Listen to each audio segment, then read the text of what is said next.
student to our next class of MOS. And sorry for all the inconvenience you guys have faced during this lockdown period. Actually, I was also stuck somewhere.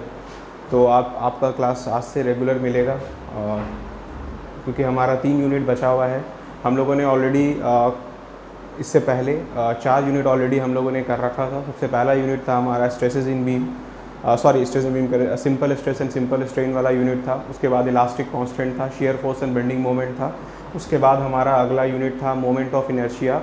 आज हम लोग जो topic start करने जा रहे हैं वो topic का नाम है stresses in beam, that is unit number 5 आज हमारा स्टार्ट होगा. काफ़ी इंपॉर्टेंट यूनिट है, इससे हर साल एक फिक्स क्वेश्चन रहता ही है आपको और काफ़ी इंटरेस्टिंग टॉपिक है. तो आई होप सो कि आपको ये टॉपिक समझ में आए और जहाँ पे नहीं आएगा आप वहाँ पे जैसे आप क्वेश्चन अभी तक करते आ रहे हैं आप सर को भेज दीजिएगा एंड मैं उसके बाद आपको कोशिश करूँगा सॉल्व करने का. ठीक है, तो हम लोग आज स्टार्ट करते हैं अपने टॉपिक को. जो आज हमारा नया टॉपिक है that is stresses in beam. ठीक है, और देखते हैं उसमें क्या क्या हम लोग को पढ़ना है, क्या है ये सारा कुछ हम लोग बेसिकली आज डील करेंगे. हम लोग आज इसको कवर करने की कोशिश करेंगे और जहाँ तक हो पाएगा उसको हम लोग कंप्लीट करेंगे. तो एक्चुअली स्ट्रेसेस इन बीम में हम लोग को 2 टॉपिक पढ़ना है. सबसे पहला पढ़ना है बेंडिंग स्ट्रेसेस और दूसरा पढ़ना है हम लोग को शियर स्ट्रेसेस. तो हम लोग सबसे पहले देखते हैं हमारा यूनिट क्या है. ठीक है, तो जो आज हम लोग को पढ़ना है ये स्पेशली यूनिट नंबर 5 है हमारा. ठीक है, और इस यूनिट का जो आपके सिलेबस में नाम होगा वो होगा स्ट्रेसेस इन बीम्स के नाम से. इस नाम से आपके टॉपिक आपके सिलेबस में होगा. ठीक है, इसमें स्ट्रेसेस इन बीम्स कहने का मतलब है हम लोग ऑलरेडी पहले भी पढ़ चुके हैं जब हम लोग पहला यूनिट पढ़ रहे थे that is simple stress and strain. तो उसमें हम लोगों ने ऑलरेडी पढ़ा था कि हमारा स्ट्रेसेस जो होता है उसका क्लासिफिकेशन 2 बेसिस पे हम लोग करते हैं. सबसे पहला क्लासिफिकेशन का बेसिस था on the basis of cross sectional area. हम लोग जानते हैं कि स्ट्रेसेस का क्लासिफिकेशन 2 बेसिस पे था, on the basis of cross sectional area. और दूसरा जो हमारा क्लासिफिकेशन था स्ट्रेसेस का वो था on the basis of nature of loading, on the basis of nature of loading. ठीक है, तो ये 2 बेसिस था जिसके बिहाफ पे हम लोगों ने स्ट्रेसेस को क्लासिफाई किया था. तो on the basis of nature of loading के हिसाब से हमारा स्ट्रेसेस जो था वो 3 तरह का स्ट्रेसेस हमारे पास आया था. जो हमारा पहला था वो था हमारे पास डायरेक्ट स्ट्रेसेस. ठीक है, दूसरा हमारे पास था बेंडिंग स्ट्रेसेस. ठीक है, और तीसरा हमारे पास था शियर स्ट्रेसेस. ठीक है, तो ये 3 तरह का हमारा स्ट्रेसेस था depending on the nature of loading, that is direct stress, bending stress and shear stress. तो आज जो बेसिकली हम लोग है आज हम लोग और अब देखिएगा क्या कि डायरेक्ट स्ट्रेसेस के बारे में ऑलरेडी हम लोगों ने यूनिट 1 में पढ़ रखा है. यूनिट 1 और यूनिट नंबर 2 में यूनिट 2 में हम लोगों ने डायरेक्ट स्ट्रेसेस के बारे में बहुत डिटेल में पढ़ा था. ठीक है, उसके बाद आज हम लोग का जो यूनिट स्टार्ट होगा अब इन दोनों टाइप ऑफ स्ट्रेसेस के बारे में होगा, that is bending stress and shear stress. तो आपके सिलेबस में क्या किया है, जो स्ट्रेसेस इन बीम के नाम से यहाँ पे आपको जो दिख रहा है, तो स्ट्रेसेस इन बीम्स को क्या किया है 2 मतलब स्ट्रेसेस इन बीम कहने का मतलब है कि आपको ये दोनों टाइप ऑफ स्ट्रेसेस के बारे में पढ़ना है. दैट मीन्स सबसे पहला आपको बेंडिंग स्ट्रेसेस के बारे में भी पढ़ना है और इसी यूनिट में आपको थोड़ा सा शियर स्ट्रेसेस के बारे में भी पढ़ना है.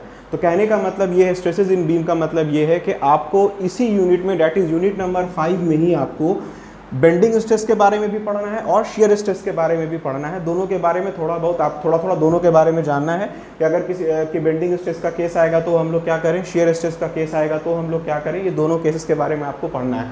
तो हम लोग देखेंगे कैसे हमारा ये सारा कंप्लीट होगा और क्या क्या इसमें प्रोसेस कैसे कैसे हम लोग इसको देखेंगे, सारा कुछ हम लोग इसमें देखने जा रहे हैं. तो स्ट्रेसेस इन बीम्स में जो हम पहला टॉपिक आपको स्टार्ट करेंगे, जो सबसे पहले आपको हम समझाएंगे वो समझाएंगे बेंडिंग स्ट्रेस का कॉन्सेप्ट.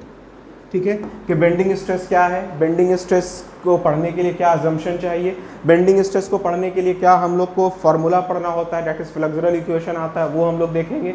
उसके बाद फिर हम लोग जब ये सारा बेंडिंग स्ट्रेस में ये 3 चीज़ तरह का चीज़ हम लोग को पढ़ना होता है. तो जब हमारा बेंडिंग स्ट्रेस खत्म होगा तो फिर इसी में हम शुरू करेंगे शियर स्ट्रेस. तो एक्चुअली देखिएगा तो ये थोड़ा सा बड़ा यूनिट है कंपेयर टू अभी तक जितना आप लोग पढ़े हैं, क्योंकि इसमें दोनों टाइप ऑफ स्ट्रेसेस के बारे में आपको पढ़ना है, bending stress as well as shear stress. वही अगर आप बीटेक का सिलेबस देखिएगा, अगर आपके कोई फ्रेंड होंगे बीटेक में तो उनका अगर आप सिलेबस देखिएगा तो उसमें क्या किया है, इन दोनों टॉपिक को अलग अलग रखा है. ठीक है, मतलब एक कंप्लीट यूनिट रखा है बेंडिंग स्ट्रेस का और एक कंप्लीट यूनिट रखा है शियर स्ट्रेस का। अगर आप देखिएगा बीटेक का सिलेबस तो, लेकिन आपके सिलेबस में क्या किया है कि इन दोनों टॉपिक को आपस में मर्ज कर दिया है, मतलब दोनों के बारे में थोड़ा बहुत आपको पढ़ना है, थोड़ा बहुत आपको बेंडिंग स्ट्रेस के बारे में भी पढ़ना है और थोड़ा आपको शियर स्ट्रेस के बारे में भी पढ़ना है इस ओवरऑल सिलेबस, मतलब इस यूनिट के अंदर। तो आई होप सो आपको बेसिक आइडिया हो गया होगा कि हम लोग आज क्या पढ़ने जा रहे हैं और हम लोग को क्या कंप्लीट करना है, ठीक है। तो हमारा यूनिट नंबर 5 आज स्टार्ट हो रहा है, स्ट्रेसेस इन बीम के नाम से है, ठीक है। इसमें दो टाइप ऑफ स्ट्रेसेस के बारे में आपको पढ़ना है, पहला पढ़ना है बेंडिंग स्ट्रेस के बारे में, फिर पढ़ना है शियर स्ट्रेस के बारे में। तो हम लोग सबसे पहले बेंडिंग स्ट्रेस के बारे में जानेंगे कि बेंडिंग स्ट्रेस क्या है, बेंडिंग स्ट्रेस कैसे किसी बॉडी में एक्ट करता है, बेंडिंग स्ट्रेस कैसे फाइंड किया जाता है, ये सारा चीज़ हम लोग पढ़ेंगे। उसके बाद हम लोग पढ़ेंगे शियर स्ट्रेस के बारे में कि हमारा शियर स्ट्रेस क्या है, कैसे हमारा शियर स्ट्रेस फाइंड किया जाता है। तो ये सारा कुछ हम लोग सेकंड नंबर यूनिट में भी देखेंगे और पढ़ेंगे। तो आई होप सो आपको बेसिक आइडिया हो गया होगा। तो विदाउट डिलेइंग योर टाइम अब हम लोग अपना टॉपिक पे सीधा आते हैं। तो मैं जितना अभी तक लिखा हूँ मैं इसको रफ कर दे रहा हूँ और मैं डायरेक्ट अब लिखूंगा bending stress.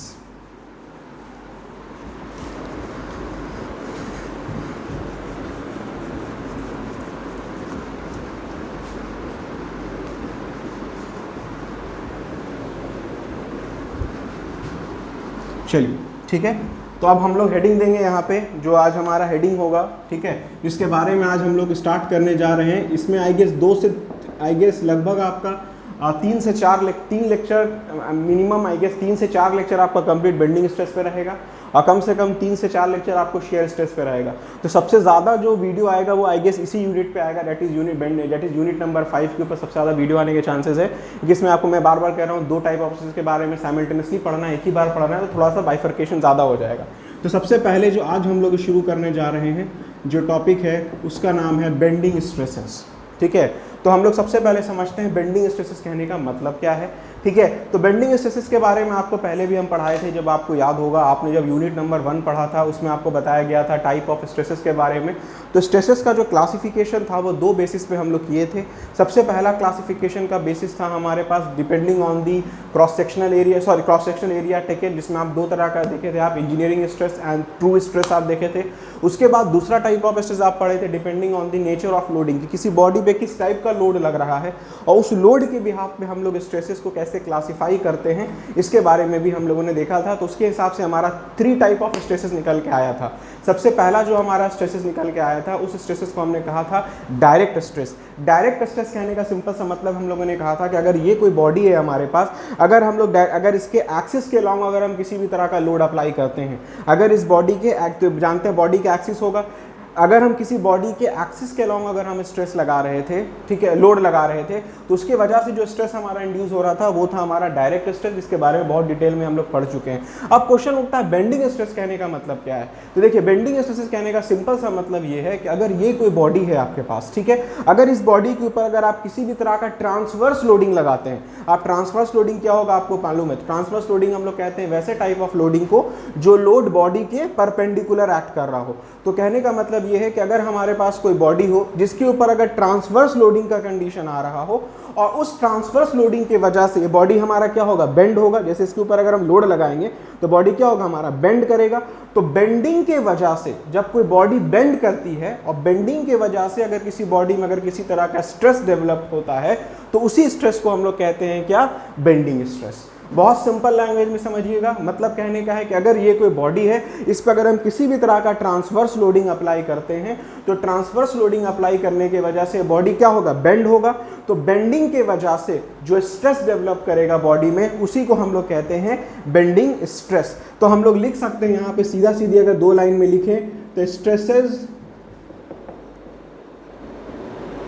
Induced in body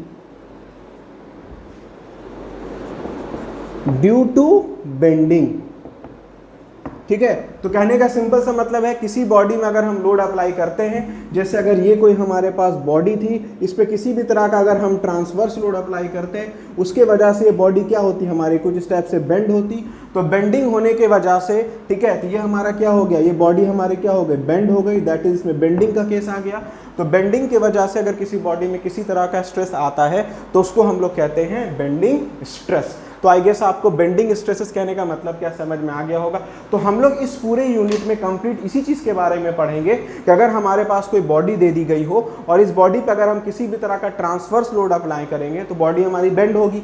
तो बेंड होने की वजह से उसमें किस टाइप का स्ट्रेस जनरेट होगा, जिसको हम लोग कहते हैं बेंडिंग स्ट्रेसेस, तो उसकी वैल्यू कितनी आएगी, कैसे वो फाइंड करते हैं किसी बॉडी में अगर ट्रांसवर्स लोड लगाएं और उसके वजह से अगर बॉडी बेंड हो और अगर हमको बोला जाए उसमें स्ट्रेस फाइंड करके बताइए तो कैसे फाइंड करते हैं, वही सारा कुछ हम लोगों को इस टॉपिक के अंदर देखना है, जो कि हमारा है बेंडिंग स्ट्रेसेस का टॉपिक, या कह सकते हैं हमारा स्ट्रेसेस इन बीम का ये पहला टॉपिक है।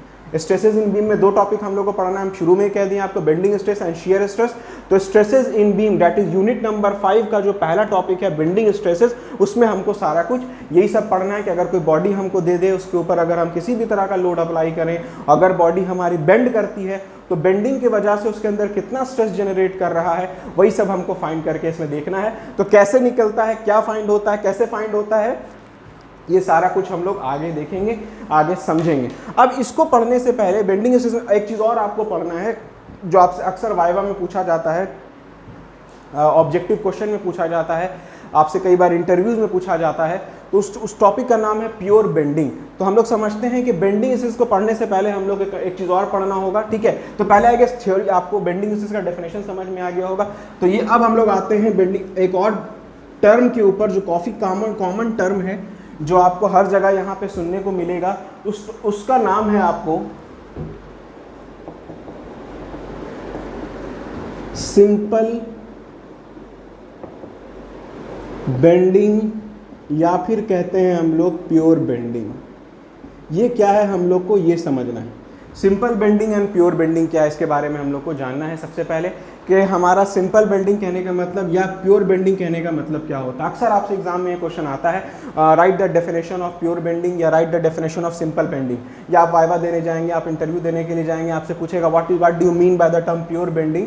तो उसके बारे में हम लोग यहाँ पे समझेंगे, इसके बारे में हम लोग डिटेल में यहाँ देखेंगे कि प्योर बेंडिंग या सिंपल बेंडिंग कहने का मतलब क्या होता है। तो अगर हम एज पर थ्योरी अगर हम बात करें, अगर हम बिल्कुल थ्योरी के ऊपर अगर हम स्टिक होकर बात करें, तो प्योर बेंडिंग और सिंपल बेंडिंग कहने का मतलब ये है कि अगर हम किसी बॉडी के ऊपर किसी भी तरह का लोड अप्लाई करते हैं, ठीक है, तो लोड अप्लाई करने की वजह से वो बॉडी हमारा क्या होगा, बेंड होगा। तो बेंडिंग जब होगा तो बोलता क्या है, प्योर बेंडिंग कहते हैं वैसा बेंडिंग का कंडीशन जहां पे हमारा गिवन स्पैन में जो भी हमारा गिवन स्पैन हो, उस कंप्लीट गिवन स्पैन पे हमारा बेंडिंग मोमेंट अगर कांस्टेंट रहे। अगर मान के चलिए कोई बीम है हमारे पास, उस बीम के ऊपर अगर आपने किसी भी तरह का लोड अप्लाई किया तो लोड अप्लाई करने की वजह से वो बीम क्या होगा, बेंड होगा। तो बेंड अगर हुआ तो ठीक है, तो बेंडिंग के बाद जो हमारा बेंडिंग मोमेंट डायग्राम बनेगा, अगर वो फॉर गिवन स्पैन तक क्या हो जाए, कांस्टेंट हो जाए, तो उस टाइप के बेंडिंग को हम लोग कहते हैं प्योर बेंडिंग का कंडीशन। अब आई गेस आपको समझ में नहीं आएगा मैं क्या कहना चाह रहा हूँ। तो अब हम लोग एक फिगर के थ्रू समझते हैं कि प्योर बेंडिंग कहने का मतलब किसको कहते हैं। तो जैसे कहने का मतलब है कि मान के चलिए ये कोई हमारे पास बीम है, ठीक है, ये कोई हमारे पास सिंपली सपोर्टेड बीम है, इस बीम का लेंथ है मान के चलिए L। प्योर बेंडिंग का कहते हैं किसको, उसको समझाना चाह रहे हैं, फिर हम थ्योरी इसका लिख देंगे। तो अब मान के चलिए इसके ऊपर 2 पॉइंट लोड लग रहा है सेम इंटेंसिटी का, यहाँ से W लग रहा है और यहाँ से भी W लग रहा है, ठीक है।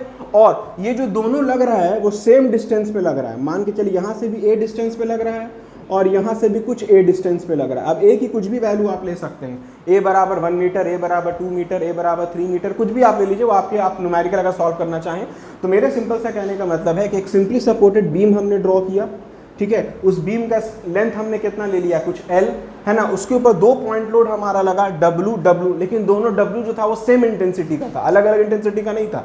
अगर W 10 न्यूटन था तो ये W भी 10 ही न्यूटन रहेगा। और दोनों क्या माना कि दोनों अपने सपोर्ट से, ये जो लोड है वो सपोर्ट A के पास है और ये वाला लोड सपोर्ट B के पास है। तो सपोर्ट A से ये कुछ स्मॉल डिस्टेंस A पे है और सपोर्ट B से भी ये भी कुछ स्मॉल डिस्टेंस A पे है।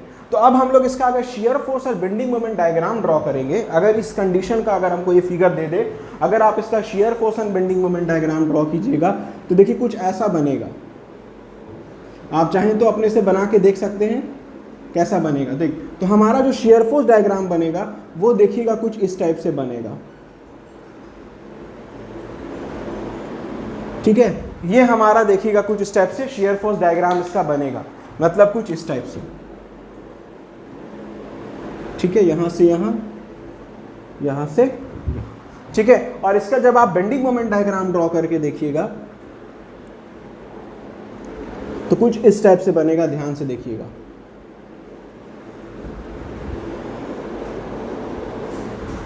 ये कुछ इस टाइप से इसका बेंडिंग मोमेंट डायग्राम बनेगा, ठीक है। तो ये एक्चुअली बना इसका SF diagram, that is SFD, और ये इसका बना बॉडी का क्या, BMD। अगर आप ध्यान से देखिएगा तो कुछ इस टाइप से आपको बेंडिंग मोमेंट डायग्राम और शियर फोर्स डायग्राम अगर आपको याद होगा तो अगर आप बना के देखिएगा तो कुछ इसी टाइप से ये सॉल्व होके बन के आएगा।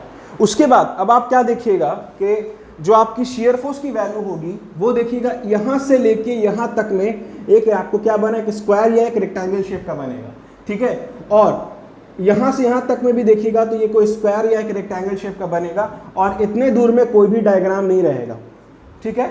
सिमिलरली जब आप बेंडिंग मोमेंट डायग्राम देखिएगा तो क्या देखिएगा, बेंडिंग मोमेंट जो है यहाँ से इनिशियली 0 से उठा, यहाँ तक गया कुछ इंक्लाइंड वैल्यू, ठीक, कुछ वैल्यू यहाँ से बढ़ती गई हमारी यहाँ तक, वो वैल्यू कुछ यहाँ तक पहुँच गई।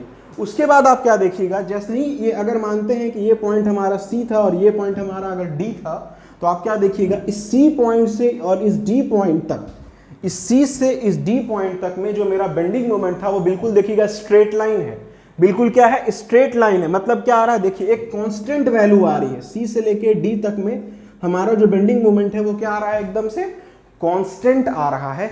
तो इसी को कहते हैं, इसी कंडीशन को कहते हैं कि हमारा C से लेके D तक में, इस C स्पैन से लेके इस D तक में हमारा जो बेंडिंग हो रहा है इस बॉडी के ऊपर, इस फिगर के ऊपर, इसको हम लोग कहते हैं प्योर बेंडिंग का कंडीशन। तो आई गेस आपको प्योर बेंडिंग का कंडीशन समझ में आ गया होगा किसको कहते हैं। तो प्योर बेंडिंग का कंडीशन कहते हैं कि फॉर अ गिवन स्पैन, अगर कोई बॉडी हो जिसके ऊपर अगर किसी तरह का लोड लग रहा हो और फॉर गिवन स्पैन तक अगर हमारा बेंडिंग मोमेंट क्या हो जाता है, कांस्टेंट हो जाता है, तो उस टाइम जो बेंडिंग होगा किसी बॉडी के ऊपर, उसी बेंडिंग को कहते हैं प्योर बेंडिंग, ठीक है। और आप ध्यान दीजिएगा कि आप क्या, तो इस फिगर में प्योर बेंडिंग कहां से कहां तक हो रहा है, तो देखिए इस C पॉइंट से लेके इस D पॉइंट तक हो रहा है। क्यों? क्योंकि C से लेके D तक में जो मेरा बेंडिंग मोमेंट है वो बिल्कुल क्या है, कांस्टेंट है। देखिए उसकी वैल्यू बढ़ घट वो बिल्कुल सीधा जा रही है, ठीक है। तो मतलब कहने का था इस C से लेके D तक में हमारा जो बेंडिंग हुआ वो कौन सा बेंडिंग हुआ, प्योर बेंडिंग हुआ, या हम लोग कह सकते हैं सिंपल बेंडिंग हुआ।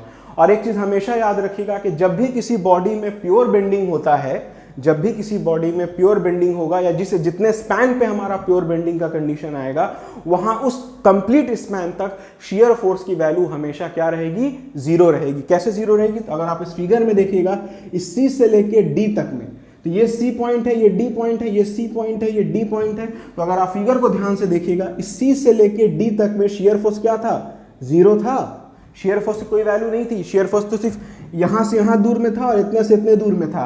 इस C से लेके D तक में शेयर फोर्स की वैल्यू बिल्कुल ही क्या थी, 0 थी। तो ये भी आप हमेशा याद रखिएगा कि in case of pure bending जो हमारा बेंडिंग मोमेंट की वैल्यू होगी वो क्या रहेगी, हमेशा कांस्टेंट रहेगी, ठीक है। तो हम लोगों ने क्या देखा, प्योर बेंडिंग का केस देखा। तो प्योर बेंडिंग के केस में हम लोगों ने बेसिकली क्या देखा, सबसे इंपॉर्टेंट केस हम लोगों ने ये देखा प्योर बेंडिंग में कि जो हमारा C से लेके D तक का जो स्पैन है, ठीक है, वहां तक हमारा बेंडिंग मोमेंट क्या हो रहा था, बिल्कुल कांस्टेंट हो रहा था। लेकिन हमारा जो शियर फोर्स हो रहा था वो क्या हो रहा था, 0 हो रहा था, ठीक है। तो हमेशा याद रखना है कि प्योर बेंडिंग के केस में कि जितने स्पैन में हमारा प्योर बेंडिंग हो रहा होगा उतने गिवन स्पैन के लिए हमारा जो बेंडिंग मोमेंट होगा वो क्या होगा, कांस्टेंट होगा, और शियर फोर्स जो होगा वो हमारा क्या होगा, 0 होगा। तो यही था हमारा प्योर बेंडिंग का केस। तो आई गेस अब आपको प्योर बेंडिंग के बारे में समझ में आ गया होगा कि प्योर बेंडिंग हम लोग किसको कहते हैं या प्योर बेंडिंग का हमारा क्या कॉन्सेप्ट है, ठीक है। तो अगर आप इसका थ्योरी देखना चाहें तो हम यहाँ पे थ्योरी थोड़ा सा लिख देते हैं, ठीक है। तो आप लिख सकते हैं is that pure bending is that, हम लोग लिख सकते हैं इस टाइप से कि pure bending is that in विच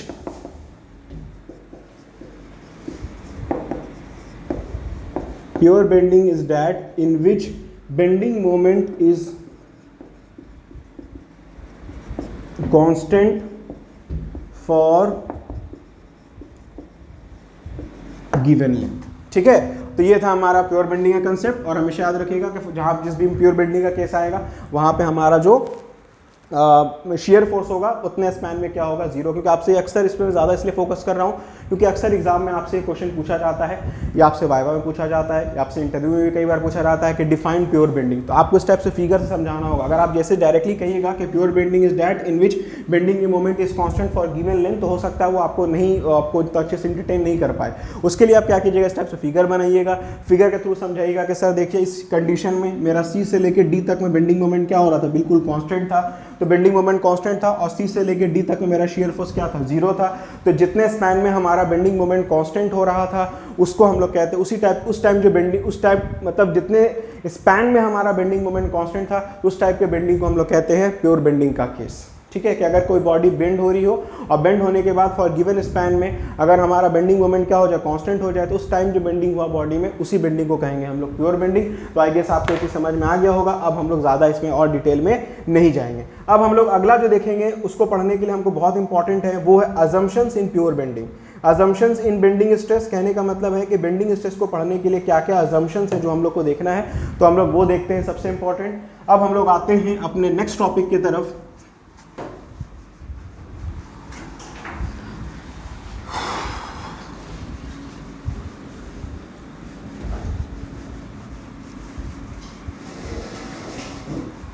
ठीक है, अब हम लोग आते हैं अपने नेक्स्ट टॉपिक की तरफ, that is assumption in bending stress. तो हम लोग आते हैं अपने नेक्स्ट टॉपिक की तरफ। तो हम लोग लिखेंगे यहाँ पे अगला हमारा जो हेडिंग होगा वो होगा अजम्पशंस इन बेंडिंग स्ट्रेस।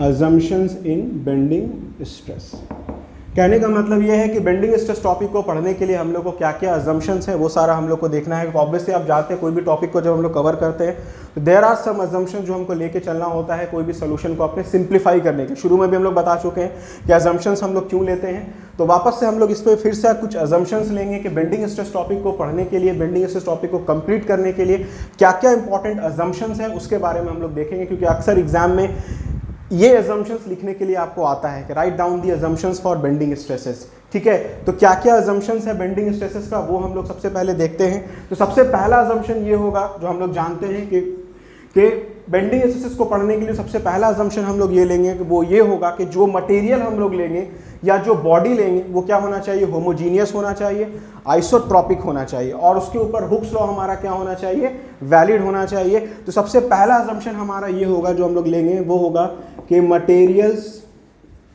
ठीक है, शुड बी होमोजीनियस, ठीक है, isotropic and Hooke's law is valid. चलिए हुक्स लॉ वाला टर्म को हम बाद में देख लेते हैं। तो सबसे पहला अजम्पशन ये होगा हमारा कि अगर कभी भी आपसे कोई बोले what are the assumptions for bending stress, ये एग्जाम में पूछा जाता है। सबसे पहला अजम्पशन ये होगा आपके पास कि जो मटेरियल, जो बीम आप लेंगे या मटेरियल ऑफ द बीम आप कह सकते हैं, वो क्या होना चाहिए, होमोजीनियस होना चाहिए और आइसोट्रॉपिक होना चाहिए। होमोजीनियस और आइसोट्रॉपिक के बारे में हम आपको पहले भी डिस्कस कर चुके हैं। होमोजीनियस और आइसोट्रॉपिक कहने का मतलब क्या है कि अगर आपके पास बॉडी है, अगर ये कोई आपके पास बीम है, तो होमोजीनियस और आइसोट्रॉपिक कहने का सिंपल सा मतलब होगा कि अगर हम पहले हम डिफाइन कर रहे हैं होमोजीनियस कहने का मतलब क्या होगा।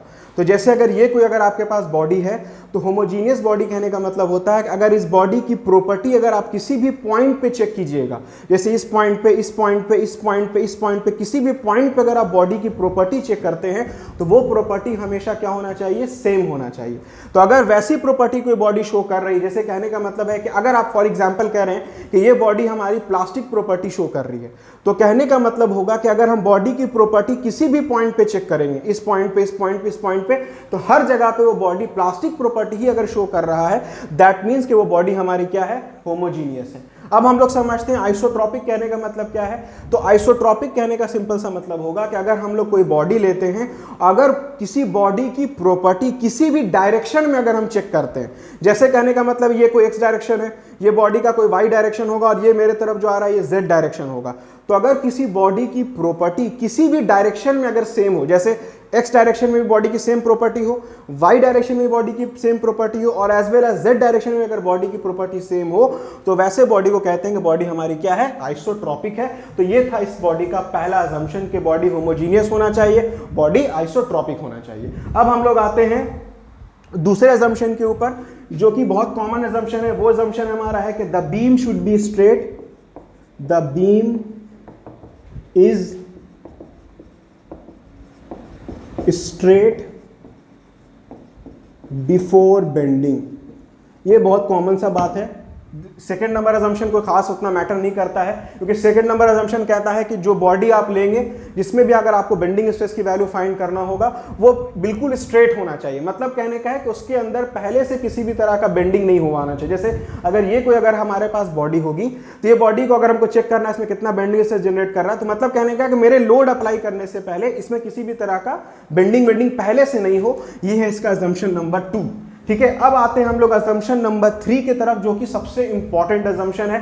क्योंकि अगर आपसे वाइवा में कभी भी पूछेगा कि राइट डाउन दी, अगर याद रखिएगा, अगर आपसे वाइवा में पूछता है या इंटरव्यू में अगर आपसे पूछता है कि what are the assumptions in bending stresses, तो आपसे हो सकता है पहला अजम्पशन आप बताइए तो आपको एंटरटेन नहीं करे, दूसरा अजम्पशन में भी अगर आप बताइएगा तो आपको शायद एंटरटेन नहीं करे, लेकिन जो अजम्पशन नंबर 3 है इसका वो सबसे इंपॉर्टेंट अजम्पशन है। क्योंकि उसी, अगर आप वाइवा में खास करके हैं, जैसे ही आप अजम्पशन नंबर 3 बताइएगा वो समझ जाएगा कि इसको आता है। इसलिए अजम्पशन नंबर 3 जो है हमारा वो सबसे इंपॉर्टेंट है, जिसको अभी हम लिखने जा रहे हैं।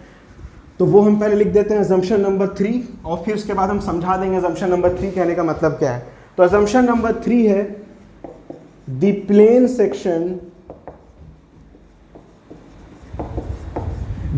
Section before bending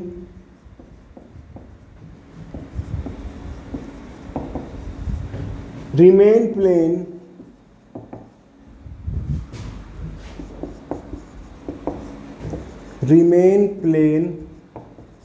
after bending। ये इसका सबसे इंपॉर्टेंट अजम्पशन है कि the plane section before bending remain planes after bending. इसके बारे में अगर हम लोग और लिखें, इसको डिटेल में अगर आप लिखना चाहें तो लिख सकते हैं कि it means the longitudinal strain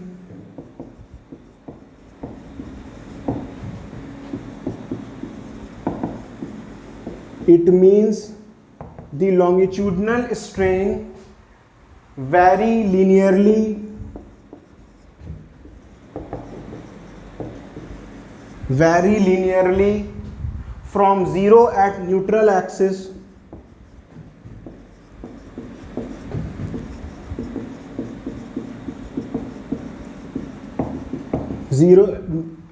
linearly from 0 at neutral axis to the maximum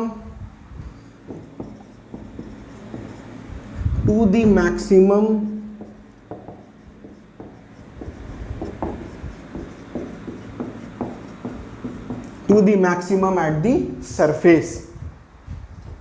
ठीक है, ये है अजम्पशन आपको, अजम्पशन नंबर 3 जो कि इसका सबसे इंपॉर्टेंट अजम्पशन है, दैट इज बेंडिंग स्ट्रेस को पढ़ने के लिए। तो वो अजम्पशन ये है कि the plane section remain planes before bending and remain plane after bending. ठीक है, the plane section remains plane, the plane section remains plane, यहां लिख देते हैं हम, the plane section remains plane before bending and remain plane after bending. और इसका technical meaning ये है कि इट मीन्स कि जो मेरा लॉन्गिट्यूडनल स्ट्रेन की वैल्यू हो उसके अंदर वो 0 हो न्यूट्रल एक्सिस पे और लीनियरली वैरी करे मैक्सिमम एट द सरफेस पे। अब इसका एक्चुअल एजम्पशन क्या होगा जब हम आपको बताएंगे, इसके बाद जब हम नेक्स्ट टॉपिक बताएंगे तो उसमें हम आपको बताएंगे कि किसी बॉडी में जो मेरा स्ट्रेसेस होता है वो कैसे किस पॉइंट पे, जैसे कहने का मतलब है कि अगर ये कोई हम बीम लेते हैं फॉर एग्जांपल, अगर इस बीम पे आप किसी भी तरह का लोड अप्लाई कीजिएगा तो ये बीम कुछ स्टेप से बेंड करेगा।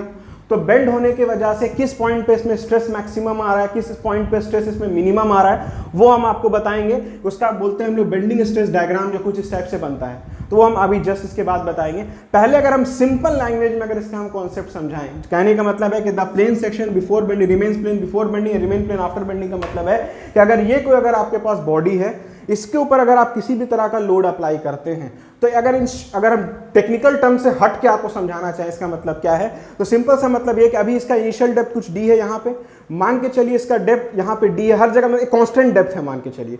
तो कहने का मतलब ये है कि जब इसके ऊपर लोड अप्लाई होगा, जब ये बॉडी बेंड होगा, तो बेंडिंग के बाद भी उसका डेप्थ हमेशा क्या होना चाहिए, सेम रहना चाहिए।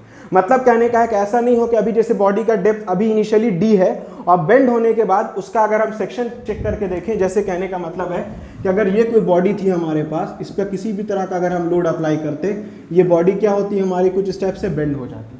तो कहने का मतलब ये था कि इनिशियली इसका डेप्थ क्या है, डी है, तो कहने का मतलब है कि बेंड होने के बाद भी अगर हम कहीं भी सेक्शन काट के देखें तो इसका डेप्थ हमेशा हमको क्या दिखना चाहिए, डी ही दिखना चाहिए। ये इसका other than non technical definition है, लेकिन इसमें टेक्निकल डेफिनेशन क्या बोलता है, तो ये ऐसा तभी पॉसिबल हो पाएगा जब इसमें जो स्ट्रेन की वैल्यू आएगी, जो इसके अंदर स्ट्रेन की वैल्यू जनरेट करेगी, वो बोलता क्या है, वो किस टाइप से वैरी होना चाहिए, तो वो बोलता है कि स्ट्रेन जो हमेशा न्यूट्रल एक्सिस पे हमेशा क्या होना चाहिए, जीरो होना चाहिए। मतलब न्यूट्रल एक्सिस पे जीरो होगा, और न्यूट्रल एक्सिस से आप जैसे जैसे दूर जाते रहेंगे सरफेस की तरफ, वैसे वैसे हमारा जो वैल्यू होगा वो क्या होता जाएगा, मैक्सिमम होता जाएगा। ठीक है, तो अगर आपसे कोई टेक्निकली पूछता है कि टेक्निकली डिफाइन कीजिए, कहने का मतलब क्या, तो आप इस टाइप से डिफाइन कीजिएगा कि the plane section should remain plane before bending and remain plane after bending. It means कि जो उसमें लॉन्गिट्यूडनल स्ट्रेन की वैल्यू होगी वो लीनियरली वेरी करना चाहिए, कहां से, जीरो होना चाहिए न्यूट्रल एक्सिस पे, और मैक्सिमम होना चाहिए कहां पे, एट द सरफेस पे। तो अगर आप ये फिगर देखिएगा,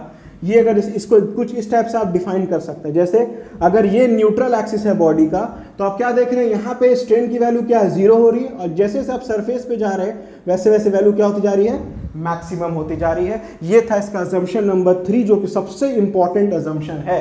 तो अगर आपसे कभी भी एग्जाम में कोई पूछता है, अगर लिखने के लिए रिटन में भी अगर आपको आता है, तो आपको ये अजम्पशन को बिल्कुल मत भूलिएगा, ये अजम्पशन को याद से आप लिखिएगा। अब आते हैं इसके बाद हमारा अगला अजम्पशन है, जो बस खत्म हो गया। अगला अजम्पशन है हमारा अजम्पशन नंबर 4। इसके बाद हम लोग देखते हैं अजम्पशन नंबर 4।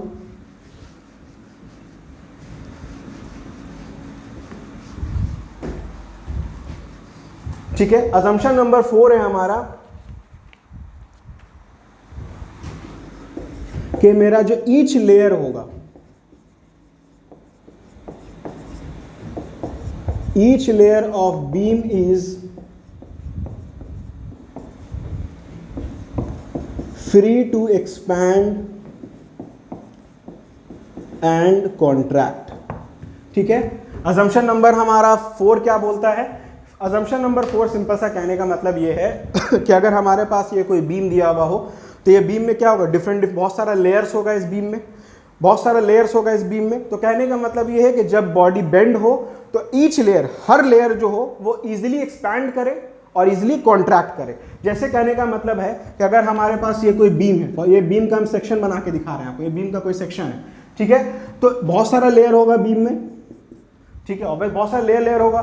तो कहने का मतलब है कि जब बीम के ऊपर लोड एक्ट करे तो ईच लेयर क्या हो, इंडिविजुअल, मतलब इजीली फ्री टू एक्सपैंड हो एंड फ्री टू कॉन्ट्रैक्ट हो। मतलब ऐसा नहीं हो कि एक दूसरे के ऊपर किसी तरह का वो प्रॉब्लम क्रिएट कर रहा हो सकता है एक मतलब ये वाला लेयर हो सकता है, दूसरे लेयर को किसी तरह का परेशान नहीं कर रहा हो, सब अपना फ्रीली हो सकता है, फ्रीली एक्सपैंड करे या फ्रीली कॉन्ट्रैक्ट करे। ये था हमारा अजम्पशन नंबर 4। और लास्ट अजम्पशन है, दैट इज अजम्पशन नंबर 5 हमारा, वो और बहुत सिंपल है। उसमें ये बोलता है जो मेरी यंग्स मॉडुलस ऑफ इलास्टिसिटी की वैल्यू होगी, ठीक है, वो सेम होनी चाहिए बॉडी जब वो टेंशन में रहे एज वेल एज कंप्रेशन में। कहने का मतलब है दैट इज अजम्पशन नंबर जो 5 होगा हमारा, वो होगा कि the value of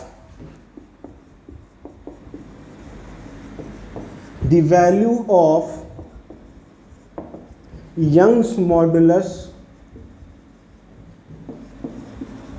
the value of Young's modulus of material